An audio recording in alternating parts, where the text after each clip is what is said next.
When Gustavo Petro, Colombia's first progressive president, took office in August, he laid out an ambitious agenda.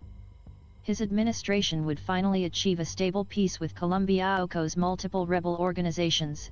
It would fight inequality by taxing the top 1% and lifting millions out of poverty, and it would abandon a punitive approach to drug policing that costed millions of lives around the world to little results, he promised. 3 months later, there are signs for optimism. Colombia and the largest rebel group still active in its territory, the National Liberation Army ELN, have signed a commitment to restart peace negotiations after a 4-year hiatus, and Congress has passed a fiscal plan that aims to collect almost $4 billion in new taxes next year. But drugs remain perhaps the hardest challenge for Petro. Drug production boomed in Colombia during the pandemic. The total area harvested for coca leaves, the main ingredient for cocaine, grew 43% in 2021 according to a new annual survey by the United Nations Office on Drug and Crime. At the same time, the amount of potential coca produced per hectare grew a further 14%, the UN reported, leaving experts to believe Colombia is producing more cocaine than ever in its history. In many rural parts of the country, the production of illicit drug became the only economic activity during pandemic lockdowns, the UN explains, as markets and agricultural routes shut down and farmers switched from food crops to coca. According to Elizabeth Dickinson, a senior analyst at the International Crisis Group, the spike in harvests has become so evident even the casual traveler can see it.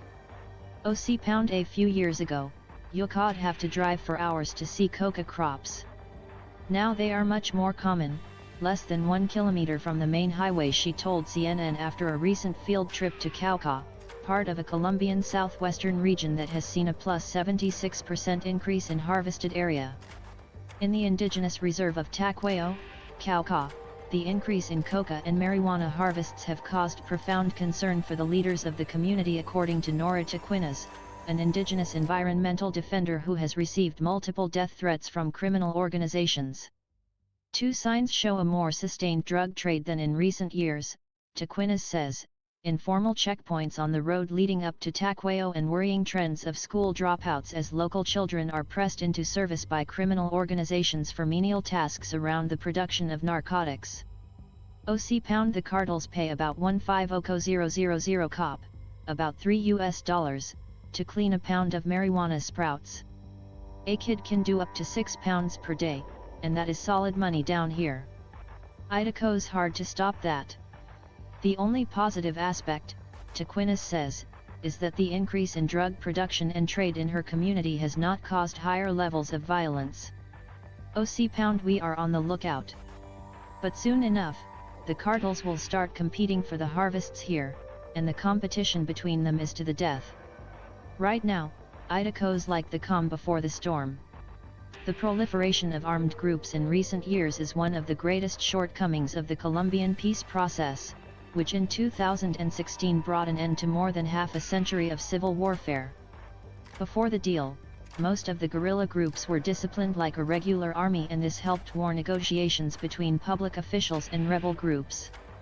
Now, the armed actors who did not abandon armed struggle have splintered in up to 60 different groups, often in competition against themselves, according to the United Nations. Even if the recently announced peace negotiation with the ELN succeeded, there are at least 59 more groups involved in the drug trade for the government to deal with. Convincing farmers to stop growing coca has been one of Colombia's largest problems for the last 50 years. The traditional solution has been to punish the farmers by destroying crops through ever more sophisticated and forceful measures: aerial fumigations, enforced eradication campaigns, aerial monitoring, and the deployment of troops to coca-growing regions. But this cost millions of dollars, mostly financed through military aid from the United States to Colombia, and has claimed the lives of thousands of Colombian farmers and soldiers in clashes and drug-related violence. Until this year, few dared to question it from a position of power. While Petro bears no responsibility for the production increases, the report details narcotic trends until December 2021.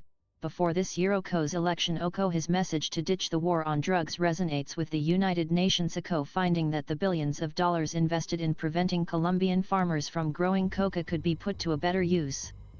The first thing to notice from the report is the total failure of the war on drugs, says Colombia's Justice Minister Nestor Osuna, and one of the people tasked with coming up with a new solution to the drug problem. The government plan, Osuna told CNN, is centered on three key moments. In the immediate term, Petro's administration aims to limit the spread of drug-related violence immediately, even if that means allowing further increases in coca harvesting areas might take place in the coming years.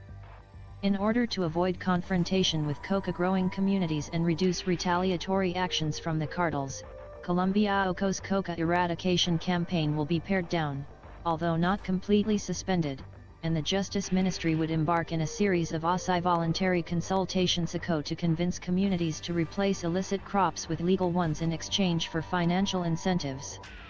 Eventually, crop substitution will take place on a massive scale by expanding the farming frontier of Colombia, he says.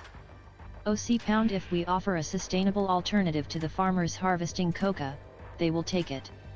It is true that right now no agricultural product can compete with the revenue coca makes, but it's also true that coca remains illegal, and we believe the farmers have signaled us they would rather work under the law, even at lower margins, than in illegality, the Justice Minister said.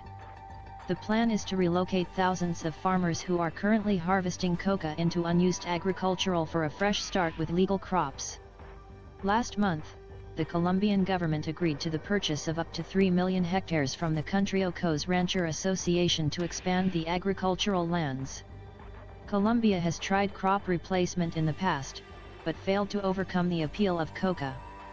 The coca bush can produce a harvest up to 6 times a year and requires minimal care, as an invasive plant that grows even in unfavorable conditions.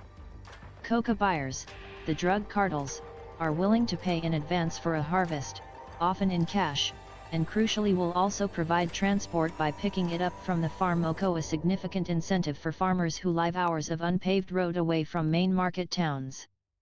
That's why the Petro government wants to relocate the cocaine workforce entirely.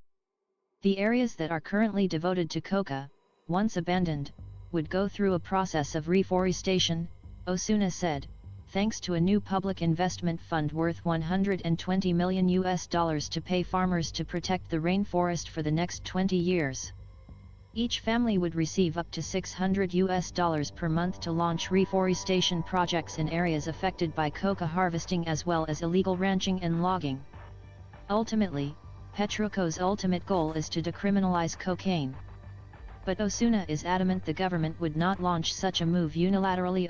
Cocaine's criminal status is globally codified in a series of international treaties. Petro has made a point of displaying the failures of the war on drugs at any international forum he took part to, from the official visit of U.S. Secretary of State Antony Blinken to the United Nations General Assembly in September. It's a strategy Osuna labeled as nagging offensive, with the hope that the world would one day hold an informed debate on whether narcotics should still be considered prohibited substances. We must recognize that cocaine consumption takes place all around the world, it's evident. For many people, that consumption is harmful, and that's why it would be good if countries employed public health policies to deal with this issue, said Osuna. For his part, Osuna noted that his only experience with drugs was a marijuana joint in his 20s in Amsterdam that left him sick for 2 days. While many world leaders have urged a global rethinking around the issues of drugs, this is the first time a sitting president of Colombia, the world's largest cocaine producer, openly calls to give up the war on drugs. According to a 2019 study from the University of Oxford, the drug trade is worth almost 2% of Colombia's GDP. Nobody can predict how a Colombia free from the drug trade would eventually look like, and Osuna is well aware of how difficult the task ahead is. The war on drugs has failed for the past 50 years, it's not like we can come and solve it in 50 days, he told CNN. The government critics, such as former Colombian President Álvaro Uribe, who presided over the greatest crop reduction in the country's history through a controversial all-out military campaign in the early 2000s, believed legalizing cocaine would only make the cartels wealthier, not poorer. But recent development on marijuana legislation around the world, with countries as far as Germany and Uruguay, as well as more than 15 U.S. states, passing legislation to allow recreational use, prove that it is possible to turn the tide, Osuna says. Colombia is also discussing legalizing weed, a move that just 3 years ago would have been unthinkable and that, if passed, has the potential to legalize the work of dozens of families in Tacuayo. A pilot project to produce textile fabrics made of hemp is already up and running, though demand for the fiber is very small compared to cartel demand for marijuana, Tequinas says. What we need is more legal outlets, not fewer.